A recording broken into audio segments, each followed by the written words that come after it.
ආයුබෝවන් ආදරණීය දුවේ පුතේ ඔබ මේ එකතු වෙලා ඉන්නේ වයඹ පළාත් අධ්‍යාපන දෙපාර්තමේන්තුවේ වයඹ සිප් මංසල වැඩසටහනත් එක්කයි. අද දවසේ 11 ශ්‍රේණිය ඉතිහාස පාඩම් මාලාවෙන් ඔබත් එක්ක එකතු වෙන මම කුරුණෑගල කොට්ටාස අධ්‍යාපන කාර්යාලයේ ගුරුපදේශක අයිඑම් ධම්මික කුමාරි ලංකෝන්. දුවේ පුතේ අද දවසේ අපේ ඉතිහාස පාඩම ලෝකේ කැපී පෙනෙන විප්ලව. ඉතින් දුවේ පුතේ අද මේ පාඩමෙන් මම බලාපොරොත්තු වෙනවා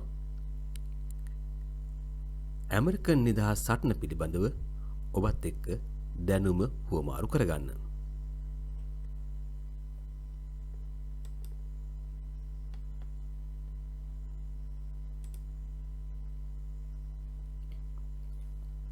දුවේ පුතේ විප්ලවයක් කියලා කියන්නේ කුමක්ද? මොකද්ද විප්ලවයක් කියලා කියන්නේ? දුවේ පුතේ කිසියම් ශාස්ත්‍රයක් තුල කෙටි කාලයකදී ඇතිවන ප්‍රබල වෙනස් වීමක් අපි විප්ලවයක් කියලා කියනවා. ඇමරිකාව තුලත් කෙටි කාලයක් තුලදී ඇතිවෙච්ච විශාල දේශපාලනික පරිවර්තනයේ අපි ඇමරිකන් නිදහස් සටන කියලා කියනවා. ඇමරිකන් විප්ලවය කියලා කියනවා.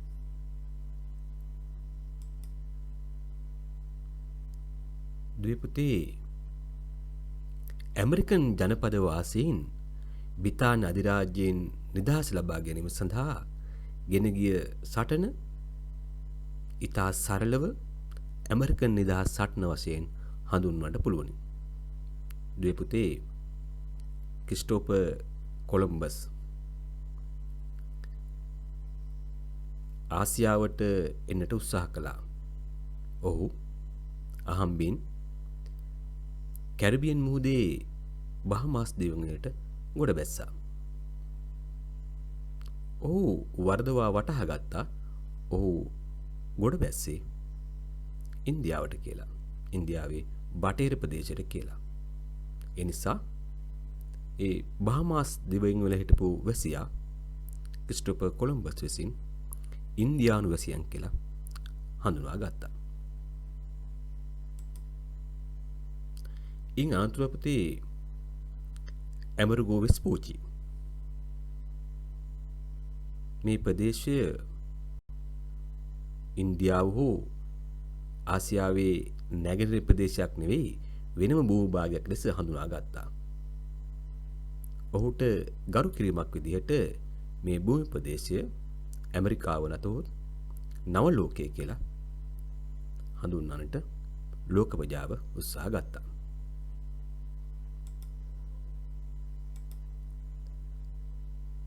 දුවේ පුතේ යුරෝපා ජාතීන්ට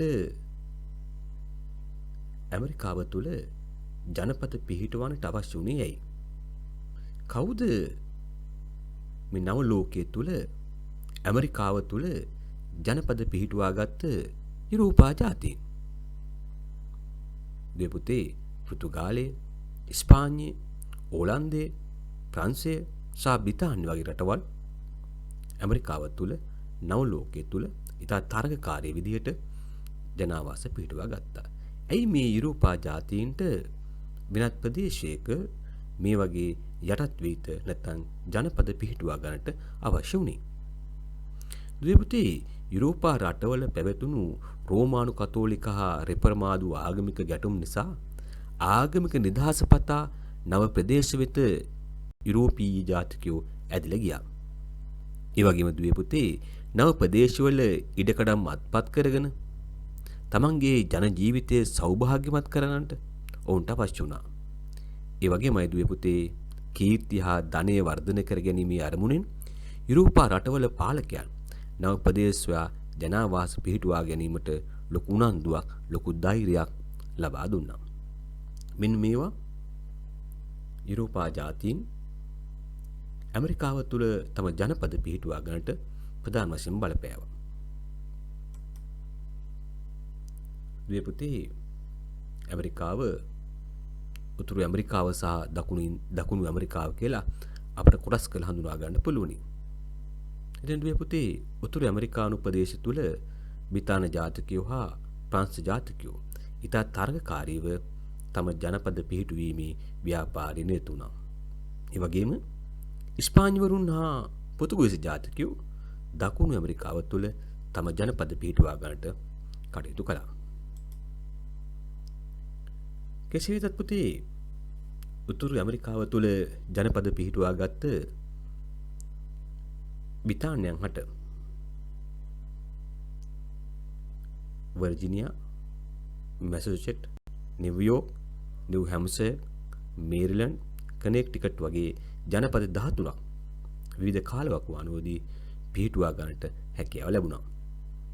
පුතේ මේ ජනපද අතර හඳුනා ගන්න පුළුවන් මූලික ලක්ෂණ කීපයක් තියෙනවා. එකක් තමයි දුවේ පුතේ මේ ජනපද උතුරු ඇමරිකාව තුළ පිහිටුවා ගත්ත බ්‍රිතාන්‍ය ජනපද එකවර ආරම්භුනේ නැහැ. විටින් විට වරින් වර ආරම්භුණු ජනපද. පුතේ මේ ජනපද පිහිටුවීමට බලපාපු හේතුත් විවිධයි. ඒ වගේම මේ ජනපදවල ජන සංයුතිය වෙනස්. ඒ වගේම ජීවන ක්‍රමයේ ආර්ථික කටයුතු අතර වෙනස්කම් පැවතුණා. කොහොමදත් පුතේ මේ වෙනස්කම් කොච්චරක් තිබුණත් 18 වන සියවස මැද භාගයේ වෙනකොට උතුරු ඇමරිකාව තුළ ඉංග්‍රීසි භාෂාව කතා කළ එම සංස්කෘතියට අනුව හැඩගැසුණු වෙනම ජන කොටසක් විදිහට මේ ජනපද වාසීන් ඉස්මතු වුණා. දෙපුතේ ඇමරිකාව තුළ පිහිටුවාගත් බ්‍රිතාන්‍ය ජනපද කොහොමද පාලනය වුණේ? දෙපුතේ බ්‍රිතාන්‍ය රැජිනගෙන් ලැබුණු අවසර පත්‍රයක් මත කොන්දේසි මත මේ ජනපද පාලනය වුණා. මේ ජනපද ආරම්භ කරන මුල් කාලේ බ්‍රිතාන්‍ය රජය කොන්දේසි ලබා දුන්නා. වෙළෙඳ සමාගම් වලට. උන් කීවා මේ අලුතෙන් ආරම්භ කරන ජනපද පාලනය කරද්දී බ්‍රිතාන්‍ය රජයේ ආධිපත්‍ය පිළිගන්නට ඕනේ. ඒ වගේම මව් රටේ නීතිය ජනපදවල අනුගමනය කරන්නට ඕනේ. ඒ කොන්දේසි අනුව තමයි පුතේ වෙළෙඳ සමාගම් විසින් බ්‍රිතාන්‍ය වෙළෙඳ සමාගම් විසින් උතුරු ඇමරිකාව තුළ තම ජනපද පිහිටුවේ. ඉතින් පුතේ මේ ජනපද ආණ්ඩුකාරවරයා තමයි මේ ජනපද පාලනය කළේ. ඒ වගේම ඔහුගේ සහයට ජනපදයෙන් තෝරාගත් ව්‍යවස්ථාදායක සභාවක් මේ පාලන කටයුතු හා සම්බන්ධ වුණා. කෙසේ වෙතත් දුවේ පුතේ ජනපද වාසී මුල් කාලයේදී ඉතා නිදහස් පාලනය කරගෙන ගියා. ඒකට බලපාපු හේතු කාරණා කීපයක් තියෙනවා. එකක් තමයි දුවේ පුතේ බ්‍රිතාන්‍ය හා ඇමරිකාව අතර පැවති අධික දුර ප්‍රමාණය. ඉතා දුරින් පිහිට ඇති රටවල් දෙක. ඒ වගේ තමයි දුවේ පුතේ අද වගේ දියුණු sannivedana ක්‍රම, පණිවිඩ හුවමාරු ක්‍රම ඒ කාලේ තිබුණේ නැහැ. ඒ වගේම දුවේ පුතේ බ්‍රිතාන්‍ය ජාතිකයෝ ප්‍රංශ ජාතිකයන් එක්ක 7 අවුරුදු යුද්ධයකට මැදිහත් වෙලා හිටියේ. යුද්ධ වෙදලා හිටියා. ඒ යුද්ධය අපි 7 අවුරුදු යුද්ධය කියලා කියනවා. ඊට පස්සේ මෙන්න මේ කියන ගැටුම් නිසා බ්‍රිතාන්‍ය රජයට මේ ජනපද පාලනයට තදින් එක එල්ලේ දායක වෙන්න හැකියාවක් ලැබුණේ නැහැ. හැබැයි දුවේ පුතේ ජනපද වාසීන්ට ප්‍රංශ ජාතිකයින් එක ගැටුම් තිබුණා. රතු ඉන්දියානුවගේ ගැටුම් තිබුණා. ඒ නිසා දුවේ පුතේ මේ ජනපද වාසීන්ට බ්‍රිතාන්‍යයේ සහයෝගයත් අවශ්‍ය වුණා. තනියම ඒ ප්‍රදේශ පාලනය කිරීමේදී ගැටලු ඇති වුණා. ඉතින් දුවේ පුතේ අපි බලමු මේ ජනපද වාසීන් මුහුණ දුන්නු ගැටලු මොනවද කියලා. ඇමරිකන් ජනපද වාසීන් මුහුණ දුන්නු ගැටලු මොනවද බලමු. එක තමයි පුතේ ප්‍රංශවරුන්ගෙන් ඇතිවෙච්ච තර්ජන. අනිත් එක තමයි පුතේ රතු ඉන්දියානු තර්ජන. දුවේ පුතේ ඉස්තුවර 1756 1763 වගේ කාලෙදී ප්‍රංශය හා බ්‍රිතාන්‍ය අතර යුද්ධයක් තිබුණා. මේ යුද්ධය අපි හඳුන්වන්නේ 7 අවුරුදු යුද්ධය කියලා. දුවේ පුතේ බ්‍රිතාන්‍ය හා ප්‍රංශය අතර සාමගිවිසුමක් අත්සන් කිරීමත් එක්ක ප්‍රංශ තර්ජන අවුම් වෙනවා. අනිත් ගැටලුව තමයි පුතේ රතු ඉන්දියානු තර්ජන. ප්‍රංශ ජාතිකයන් රතු ඉන්දියානුවන් සමග එකට එකතු වෙලා තමයි ඇමරිකන් ජනපද වාසීන්ට විරුද්ධව කටයුතු කළේ. දැන් 7 අවුරුදු යුද්ධයෙන් ප්‍රංශයේ පරාජය වීමත් එක්ක රතු ඉන්දියානුවන්ගෙන් තිබුණු තර්ජනත් අවම වුණා. අඩු වෙලා ගියා. ඉතින් දුවේ පුතේ මෙහිම 7 අවුරුදු යුද්ධයෙන් ප්‍රංශයේ පරාජය වෙලා උතුරු ඇමරිකාවේ ප්‍රංශ බලය බිඳ වැටීමත් සමග ක්‍රියාත්මක කළ ආරක්ෂක උපාය මාර්ගයත් එමගින් රතු ඉන්දියානු තර්ජන අඩු වී යාමත් නිසා ජනපදවල ආරක්ෂාව සම්බන්ධයෙන් ඇමරිකානු ජනපද වාසීන්ට බ්‍රිතාන්‍ය සහාය තව දුරටත් අවශ්‍ය කරුණක් වුණේ නැහැ. දැන් දුවේ පුතේ ජනපද වාසීන්ට තම මව් රටේ සහයෝග වනුනේ තමන්ට ප්‍රංශයෙන් සහ රතු ඉන්දියානුවන්ගෙන් ඇතිවෙච්ච තර්ජනනේ. ඉතින් පුතේ ඒ තර්ජන නැති වෙලා ගියාට පස්සේ ජනපද වාසීන්ට මව් රටේ සහයෝගය අවශ්‍ය වුණේ නැහැ.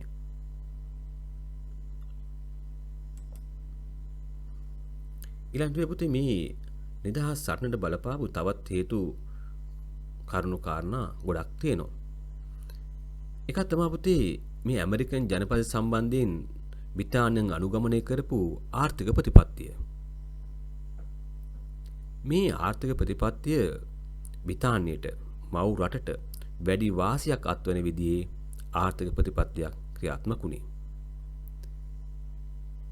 ඒ ආර්ථික ප්‍රතිපත්තියට අනුව දුවේ පුතේ බ්‍රිතාන්‍ය නිෂ්පාදනය කරන ද්‍රව්‍ය ඇමරිකන් ජනපද තුල නිෂ්පාදනය කිරීම තහනම් වුණා. ජනපදවල නිෂ්පාදනය කරන දුම්කොළ, සීනි, කපු, මීටි, තිරිඟු, තඹ වගේ විලෙන් ද්‍රව්‍ය බ්‍රිතාන්‍යයන්ට පමණක් විකුණන්නට සිද්ධ වුණා. ඊට අමතරව පුතේ අනෙකුත් නිෂ්පාදන ද්‍රව්‍ය විදේශිකයන්ට විකුණන්න පුළුවන් වුණේ, අපනයනය කරන්න පුළුවන් වුණේ බ්‍රිතාන්‍යයට යවලා ඒ හරහා ඒනොත් බ්‍රිතාන්‍ය ජාතිකයෝ ලොකු ආර්ථික වාසියක් අත්පත් කරගත්තා. ඒ වගේම දුවේ පුතේ අර ජනපද පිහිටුවද්දින් ඔවුන් ගිවිසුම් ගත වෙලා හිටියා. නිෂ්පාදන කටයුතු වලදී හෝ විලඳාම අතින් මේ ජනපද මව් රට සමග තරඟ කරන්නේ නැහැ කියලා. මේ වගේ දැඩි අවාසහගත තත්වයක් ජනපද වාසීන් තිබුණා. නමුත් දුවේ පුතේ පොඩි වාසියකුත් තිබුණා. මේ ගනුදෙනු වලදී ජනපද වාසීන්ට පාඩු වුණත් ඔවුන්ට තම මව් රට නිසා ස්ථාවර විලඳ පොලක් ලැබිලා තිබුණා. ඒක ඔවුන්ට ලැබිච්ච ලොකු වාසියක්.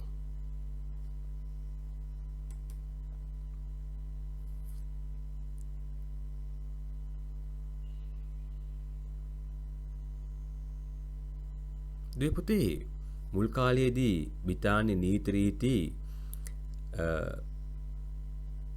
තමන්ගේ යටත් වීතිවල දැඩි ලෙස ක්‍රියාත්මක වුණේ නැහැ.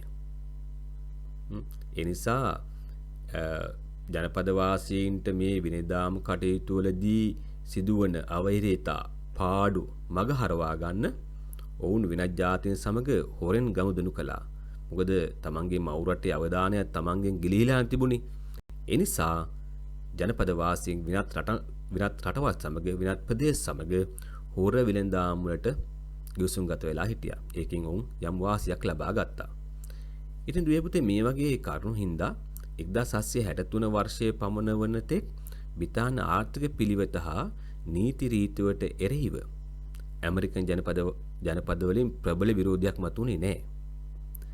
ඒ දුවේ පුතේ 1763 වර්ෂයෙන් පස්සේ බ්‍රිතාන්‍ය රජය බ්‍රිතාන්‍ය විසින් හඳුන්වා දුන්නු නව නීති රීති හින්දා ජනපද වාසීන් හා මව් රට අතර නැත්නම් බ්‍රිතාන්‍ය අතර මත ගැටුම් ඇති වුණා. මෙන්න මේ ඇතිවෙච්ච නව මත ගැටුම් ජනපද වාසීන්ගේ ආකල්ප තමන් නිදහස ලැබිය යුතුයි කියන තත්ත්වය දක්වා වර්ධනය කරන්නට සමත් වුණා. දුවේ පුතේ මේ 7 අවුරුදු යුද්ධයත් මේ ඇමරිකන් නිදහස් සටන බලපෑවා. මේ 7 අවුරුදු යුද්ධය වෙනුවෙන් බ්‍රිතාන්‍ය රජයට විශාල වියදමක් දරන්න සිද්ධ වුණා. බ්‍රිතාන්‍ය රජයේ ණය බර ඉහළ ගියා. ණය පොලිය සඳහා මුදල් සපයා ගැනීමේදී ඇමරිකන් ජනපදවලිනුත් ඒ කොරසක් දරන්නට ඕන කියලා බ්‍රිතාන්‍ය ආකල්ප වුණා. මොකද උඹලත් අපේ රටේ කොරසක්. ඒ නිසා අපට ගියේ යුද වියදම් වලින් කොරසක් ජනපද වාසීවුත් ගෙවන්නට ඕනේ. ඒක තමයි බ්‍රිතාන්‍ය ආකල්පය උනේ. දෙපුතේ මේ වෙද්දින් බ්‍රිතාන්‍ය අගමැතිවරයා වෙච්ච ජෝර්ජ් ගැන්වින් ඇමරිකන් ජනපද වාසීන් අයකර තීරු බදු ක්‍රමානුකූලව අයකර ගැනීමට පියවර ගත්තා. මුලින් පුතේ ජනපද වාසීන් කෙරේ තමන්ගේ අවධානය බොහොම අඩු වෙන්න තිබුණේ. දැන් යුද්ධය අවසන් වුණාට පස්සේ බ්‍රිතාන්‍යයට පුළුවන් වුණා තම අවධානය හොඳින් යොදවන්නට ජනපද පාලනය පිළිබඳව. ඉතින් බදු මුදල් පවා පුතේ මුල්ම කාලේ ක්‍රමානුකූලව අය වුණේ නැහැ. දැන් යුද්ධය අවසන් වුණාට පස්සේ ඒ තීරු බදු ක්‍රමානුකූලව අය කර ගන්නට අගමැතිවරයා කටයුතු කළා. ඒ වගේම දුවේ පුතේ බ්‍රිතාන්‍ය රාජ්‍යය දැනගත්තා ඇමරිකන් ජනපද වාසීන් වෙනත් ජාතීන් සමග හොර වෙළඳාම් කරනවා කියලා. ඒක Tamanට අවාසිදායක කියලා දැනගත්තා. ඒ නිසා මේ ජනපදවල හොර වෙළඳාම් නතර කරන්නට බ්‍රිතාන්‍ය රාජ්‍යය නාවික සේවාවක් ඇති කළා. ඒකෙන් ඇමරිකන් ජනපද වාසීන්ට විශාල පාඩුවක් සිද්ධ වුණා. ඒ වගේ දුවේ පුතේ බ්‍රිතාන්‍ය රජය හඳුන්වා දුන්නු නව බදු පන්ත. ඒකත් ඇමරිකන් නිදහස් සටනට බලපෑවා. මොනවද මේ නව බදු වර්ග? සීනි පනත, මුද්‍ර නෝට්ටු පනත, මුද්‍ර පනත. සීනි පනත, මුදල් නෝට්ටු පනත, මුද්‍ර පනත. මොකද දුවේ පුතේ මේ සීනි පනත කියලා කියන්නේ? හොර වෙළඳාම නතර කිරීමට බ්‍රිතාන්‍ය නාවික හමුදා පෙරට වඩා විරලබඩ ප්‍රදේශවලට යැවුවෙන් ජනපදවාසී සමග නිරන්තරයෙන් ගැටුම් ඇති වුණා. මොකද මුදල් නෝට්ටු පනත ජනපදවලට මුදල් නෝට්ටු නිකුත් කිරීම තහනම් කරා. රිදී හෝ රත්තරන් වලින් ඒ මුදල් ගෙවන්නට ඕන කියලා ජනපද වාසීන්ට නියෝග කළා. තුන්වෙන්න මුද්දර පනත. සියලුම නීතිමය ලියවිලි, බලපත්‍ර, ඔප්පුවා වෙනත් මුද්‍ර ලේඛන වලින් මුද්දර බද්දක් අය කළා. දෙපුතේ මේ මුද්දර බද්ද විශාල වශයෙන් බලපෑවේ ඉහළ පෙළේ පිරිස්වල සහ මධ්‍යම පාන්තිකයන්ට. වෙළඳුන්, නීතිඥයන්, මුද්‍රණකරුවන් වගේ ඉහළ තත්ත්වයක් ඇසුරු පුද්ගලයන්ට මේ තදින් බලපෑවා. ඒ නිසා මේ අය රජයට විරුද්ධව විරෝධතා සංවිධානය කළා. ඔවුන් ඇමරිකන් ජනතාව මුද්‍ර වර්ජනය කළා. බ්‍රිතාන්‍ය මුද්‍ර වර්ජනය කළා. මෙන්න මේ විරෝධතා වර්ජනය කරනකොට අර ඇමරිකන් ජනපද 13ේම එක්තරා සමගියක් ඇති වුණා. ඔවුන් සියලු දෙනාම එකට එකතු වෙලා තමන්ගේ මව් රටට විරුද්ධව කටයුතු කරන්න පටන් ගත්තා. එතනදී පුතේ අර විවිධ හේතුන් මත මේ ජනපද බෙදිලා තිබුණත් මේ විරෝධතාවලදී ඔවුන් එකමුතු වුණා. එකා වගේ කටයුතු කරන්න උත්සාහ කළා.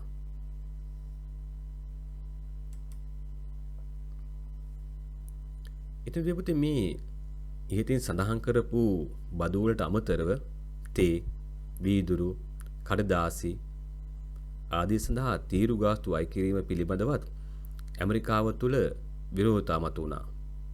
බ්‍රිතාන්‍ය විසින් පනවල තවත් පනතක් අනුව දුවේ පුතේ ඇමරිකාවේ සිටි බ්‍රිතාන්‍ය සේනාංකවලට වාසස්ථාන සැපයීම, මූල්‍ය ප්‍රතිපාදන ලබා දීම ඇතුළු පහසුකම් සැපීමටත් ජනපද වාසීන් සිද්ධ වුණා. මෙන්න මේ නීති රීතිවලට එරෙහිව ජනපද වාසීන් උද්ඝෝෂණය කරනකොට ඒවා මර්ධනය කරන්නට ඇතම් ජනපදවල ව්‍යවස්ථාදායක සභාව විසිරුවා හැරීම වගේ මර්ධනකාරී ක්‍රියාපිළිවෙත් අනුගමනය කරන්නත් බ්‍රිතාන්‍ය රජය කටයුතු කළා. මෙන්න මේ කටයුතු නිසා ජනපද වාසීන් දැඩි පීඩාවකටපත් වුණා. ඉතින් පුතේ සරලව කතා කරපු කාරණා අතර ඇමරිකන් විප්ලවයට තුරුදුම් බලපාපු ප්‍රධාන හේතු කාරණා කීපයක් හඳුනා ගන්න පුළුවනි. එකක් තමයි පුතේ ඇමරිකන් ජනපදවාසීන් කාලයක් තිස්සේ බ්‍රිතාන්‍ය මැදිහත් වීම අඩු වශයෙන් පැවතිච්ච පාලනයකට හුරු වෙලා හිටියා. දෙවැන්න බ්‍රිතාන්‍ය අනුගමනය කළ තම රටට වාසිදායක ආර්ථික ප්‍රතිපත්තිය. තුන්වෙන්න ජනපද වාසීන්ගේ සිතුම් පැතුම් ආකල්ප බ්‍රිතාන්‍ය පාලකයන් විසින් නිසි ලෙස අවබෝධ කරගත්තේ නැහැ. සිව්වෙන්න 1763 පස්සේ පැන වූ අනපනත්තා නා බදු වර්ග. ඊළඟ කාරණාව තමයි ජනපද වාසීන්ගේ සාධාරණ සටන්. ජනපද වාසීන් මේ බ්‍රිතාන්‍ය රජයෙන් එල්ලවෙච්ච තර්ජනවලට ගර්ජනවලට බලපෑම් වලට විරුද්ධව සාධාරණ සටන් කරනදී ඒ සාධාරණ සටන් මර්ධනය කිරීමට බ්‍රිතාන්‍ය රජය කටයුතු කළා. ඒ වගේ තමයි දුවේ මේ ජනපද වාසීන් තුල නිදහස පිළිබඳ ලොකු උනන්දුවක් ඇති වුණා. මෙන්න මේ කියන කාරණා ඇමරිකන් විප්ලවය නැත්නම් ඇමරිකන් නිදහස් සටන ඇති වෙන්න බලපෑවා. දුවේ මේ වගේ පසුබිමක් තුල කොහොමද නිදහස් සටන ඇති වුනේ? දුවේ බ්‍රිතාන්‍යයන් විසින් හඳුන්වා දෙන ලද නව අනපනත්තා බදු වර්ගවට එරෙහිව ඇති වූ විරෝධතාවලින් ජනපද වාසීන් තුළ නිදහස් සටනට විශාල පෙළඹීමක් ඇති වුණා. ඒ වගේම මුද්දර පනතට දැඩි විරෝධයක් එල්ල වුණා. දැන් දුවේ ජනපද වාසීන් පාලනය කරන්නේ බ්‍රිතාන්‍ය පාර්ලිමේන්තුවේ හදන නීති රීති වලින්. නමුත් දුවේ බ්‍රිතාන්‍ය පාර්ලිමේන්තුව තුළ ඇමරිකන් ජනපද වාසීන්ගේ නියෝජනයක් නැහැ. එනිසා වුන් කිව්වා අපි නියෝජනයක් නැත්තම් බදුත් නැහැ. අප පාලනය කරන්න නීති රීති හදන්න අපි අපේ නියෝජිත සම්බන්ධ වෙන්නේ නැත්තම් අපි ඔබට බදු ගෙවන්නෙත් නැහැ. මෙන්න මේක සටන් පාඩයක් විදිහට ඇමරිකන් නිදහස් සටන තුළ ක්‍රියාත්මක වුණා. නියෝජනයක් නැත්තම් බදුත් නැත. පුතේ මේ කරුණු ඇමරිකන් නිදහස් සටනේ මූලික අවස්ථාවේදී මේ නිදහස් සටන ඇති වෙන බලපෑ ප්‍රධානම කාරණා ආර්ථික කරුණු මත තමයි ගොඩනැගලා තිබුණේ. නමුත් පසු කාලීනව මේ විරෝධතා දේශපාලන ප්‍රශ්නයක් බවට පත් වුණා. දේශපාලන පෙරළියක් බවට පත් වුණා. ඒ වගේම තමයි දුවේ පුතේ බ්‍රිතාන්‍ය රජය විසින් මේ විරෝධතා නිසාම මුද්දර පනත අහෝසි කළා. හැබැයි පුතේ බ්‍රිතාන්‍ය රජයේ මුද්දර පනත අහෝසි කළාට ඇමරිකානු ජනපද සම්බන්ධයෙන් නීති රීති පැනවීමට බ්‍රිතාන්‍ය පාර්ලිමේන්තුවේ බලයක් ඇති බව බ්‍රිතාන්‍ය ප්‍රකාශයට පත් කළා. උඹලා අපට අයිති, උඹලා වෙනුවෙන් නීති රීති හදන්න අපට අයිතියක් තියෙනවා. ඔවුන්ගේ අදහස වුණා. බ්‍රිතාන්‍යයන්ගේ අදහස වුණා. දෙපොතේ 1773 වර්ෂයේදී බ්‍රිතාන්‍ය පැන වූ තවත් පනතකින් ඇමරිකන් ජනපදවල තේ සැපීම පිළිබඳ තනි අයිතිය එක් සමාගමකට පමණක් පැවරුණා. මිනිසා ඇමරිකන් වෙළඳුන්ගේ සාම්ප්‍රදායික තේ වෙළඳාමට පහර වැදුණා. මේ නිසා කුපිත වූ ඇතම් ඇමරිකානුවෝ බ්‍රිතාන්‍ය වෙළඳ සමාගම් විසින් ඇමරිකාව තේ ගොඩ බෑමට අවහිර කළා. බොස්ටන් සාදේ මතක ඇති මේ විරෝධතා හමුවේ බොස්ටන් වරායේ නවත්ලා තිබුණු තේ නැවකට ඇතුළු වෙච්ච කැලේකාරයෝ තේ පෙට්ටි 342ක් මුහුදට විසි කරලා තමන්ගේ විරෝධතාවය දැක්වුවා 1773 වර්ෂයේදී 1773 දෙසැම්බර් වර්ෂයේදී. ඒක අපි හඳුන්වන්නේ බොස්ටන් තේ සාදය කියලා. බොස්ටන් තේ සාදය. ඉතින් මේ බොස්ටන් තේ සාදයේදී කැරලි කාර්යෝ විනාශ කරපු මුහුදට විසි කරලා දාපු තේ වලට වන්දි ගෙවන තෙක් බොස්ටන් වරාය වහලා දමන්නට බ්‍රිතාන්‍ය බටයෝ යුද බටයන් කටයුතු කළා. ඊට අමතරව විවිධ නීති රීති පනවමින් ජනපද වාසීන්ගේ අදහස් නොතකා මේ ජනපද කීපයක පාලන කටයුතු ප්‍රතිසංවිධානය කරන්නට බ්‍රිතාන්‍ය කටයුතු කළා. බ්‍රිතාන්‍ය අනුගමනය කරපු මෙම මර්ධනකාරී පිළිවෙත හින්දා කෝපයට පත්වෙච්ච ජනපද වාසීන් 1774 වර්ෂයේදී ෆිලඩෙල්ෆියා නගරයට රැස් වෙලා මහා සම්මේලනයක් පැවැත්තුවා. දෙපුතේ ඇමරිකානු විප්ලවය පිළිබඳ ඉතිහාසයේ ඒ ප්‍රථම මහද්වීපික සම්මේලනය විදිහට ඒ සම්මේලනය ෆිලඩෙල්ෆියා සම්මේලනය හඳුන්වනු ලබනවා. මොකක්ද මේ පුතේ ෆිලඩෙල්ෆියා සම්මේලනය කියන්නේ? ඒකේ මොකක්ද සිද්ධ වුණේ? පුතේ ඇමරිකාව තුල තිබුණු බ්‍රිතාන්‍ය ජනපද 13න් ජනපද 12ක නියමිතයෝ මේ ෆිලඩෙල්ෆියා සම්මේලනයට සම්බන්ධ වුණා. මේ සම්මේලනයේදී තීරණ රාශියක් ගත්තා. ඒ අතර ඇමරිකන් ජනපද වෙනුවෙන් නීති රීති පැනවීමට හෝ බදු අය කිරීමට බ්‍රිතාන්‍ය පාර්ලිමේන්තුවේ බලයක් නැතයි ඔවුන් ප්‍රකාශ කළා කැලිකාරයෝ. ඒ වගේම බ්‍රිතාන්‍ය භාණ්ඩ වර්ජනය කිරීම තීරණය කළා. ඊළඟට ආරක්ෂාපතා ජනපද වාසීන් සන්නද්ධ විය යුතු බවට ඔවුන් තීරණය කළා. බ්‍රිතාන්‍ය රජය හා ඇමරිකන් ජනපද අතර සටන ක්‍රමයෙන් උග්‍රතරපත් වුණා. බ්‍රිතාන්‍ය රජය උත්සාහ කරනවා තමන්ගේ බලය ඇමරිකන් ජනපද තුල පවත්වාගෙන යන්නට. ජනපද වාසීන් ඔවුන්ගේ නිදහස් වෙන්න උත්සාහ කරනවා. ඒ නිසා දෙගොල්ල අතර සටන් ඉතා උග්‍රතරපත් වුණා. 1775 වර්ෂයේදී ඇමරිකාවේ ලෙක්සින්ටන් නගරයේදී දෙපක්ෂීය හමුදා අතර අවිගැටුමක් ඇති වෙලා මරණ විශාල ප්‍රමාණයක් සිද්ධ වුණා. ෆිලඩෙල්ෆියා නගරයට නැවතත් රැස් වෙච්ච ජනපද නියෝජිතයෝ ඒකට හැඳින්වුවේ ජනපද බටයෝ කියලා. මහද්වීපික හමුදාවක් ලෙස සංවිධානය කිරීම තීරණය වුණා.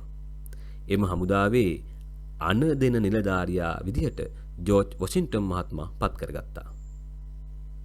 ඒ වගේම දුවේ පුතේ සටනක් කරන්න විශාල ධනයක් ඕන. මෙන්න මේ සටනට අවශ්‍ය කරන ධනය සපයා ගන්නට විදේශ ආධාර ලබා ගැනීම සඳහා කටයුතු කරන්නට විශේෂ කමිටුවක් පත් කරගන්නත් කටයුතු කළා.